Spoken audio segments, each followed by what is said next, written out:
Hello mga kachika, for today's video ay so ayan, syempre nakita nyo naman may manok at syempre magluluto naman tayo ng panggabihan natin mga kachika.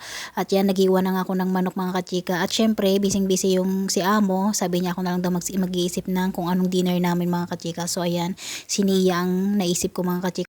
Kasi nagkanin naman kami kaninang tanghali mga kachika. So ganyan lang yung hiwa niya mga kachika, hindi maliit, hindi malaki, sakto lang mga kachika. So ayan mga kachika, buti na lang hindi ko mantra yung amo kong babae mga kachika sa naisip kong dinner namin mga kachika.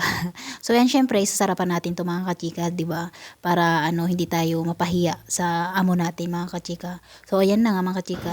Tapos na tayong naghiwa ng manok mga kachika at syempre kailangan natin ng bell pepper, carrots, tsaka patatas mga kachika. So ayun na mga kachika, nahiwa-hiwa ko na. So ganun lang ako kabilis at naghiwa din ako ng bell pepper at tsaka sibuyas na maliliit. At syempre may mga rekado na yan, mga asin, paminta, at saka syempre baharat, at saka powder chili mga kachika. At syempre manok mga kachika, hindi nawawala yan.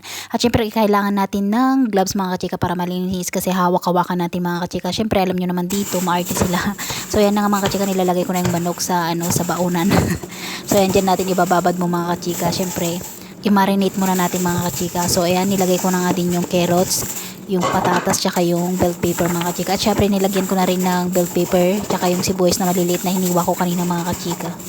At syempre mga kachika, isunod na rin natin yung mga rekado na pinakita ko sa inyo kanina, asin, paminta, yung baharat, yan mga kachika, ilagay na rin natin. At syempre isunod na rin natin yung tomato paste mga kachika. Syempre yung kalahati lang muna ilagay natin, di ba mga kachika? So ay mga kachika, haluin lang natin para mahalo yung mga rekado na nilagay natin, yung paminta, baharat, powder chili, tsaka yung tomato paste mga kachika. So ganyan lang, halo-haloin lang natin, wala nang ibang ilalagay kundi yun lang. At syempre ilagay na natin lahat yung tomato paste mga kachika kasi parang anemic yung yung iluluto natin. So ayan, ilagay na lang natin lahat. At marami naman dyan mga kachika, maraming abasto. Kabibili lang kanina. So ayan na nga mga kachika, tapos na. At ibabad lang natin ng 5 minutes mga kachika. Diba? Ganyan lang kasimple mga kachika, pero masarap siya. So ayan na mga kachika, takpan na natin at hayaan lang natin ng mga 5 minutes nga. So ayan, at i-ready na rin natin yung siniya. So ayan yung siniya mga kachika. At syempre kailangan na natin linisan. Yan, hugasan natin mga kachika ng bonggang-bongga para malinis naman lahat mga kachika, diba? So ayan, punasan na natin ng ng tissue mga kachika para matanggal yung tubig niya. So ayan na mga kachika, halo-haloin lang natin at ilagay na natin yung mga gulay tsaka yung manok, yung siniya, kudar, ganyan yung tawag nila, siniya, kudar mga chika. So ayun ang mga kachika, nahalo-halo ko na siya. At syempre ilagay na natin sa siniya, syempre mga kachika, diba? So ayan, at saka ayusin lang natin mga kachika para pumantay naman siya, diba? So ganyan lang siya mga chika, diba? So ayan, at ilagay na natin sa sa oven mga kachika. Nababa muna ang sinindi ko mga kachika, 45 or 50 minutes mga kachika bago sa taas. A few moments later. So ayan na mga kachika, luto na, ready to serve na mga kachika. At syempre may mga prutas, yan, at syempre may mga pipino, lettuce, tsaka yung gergier.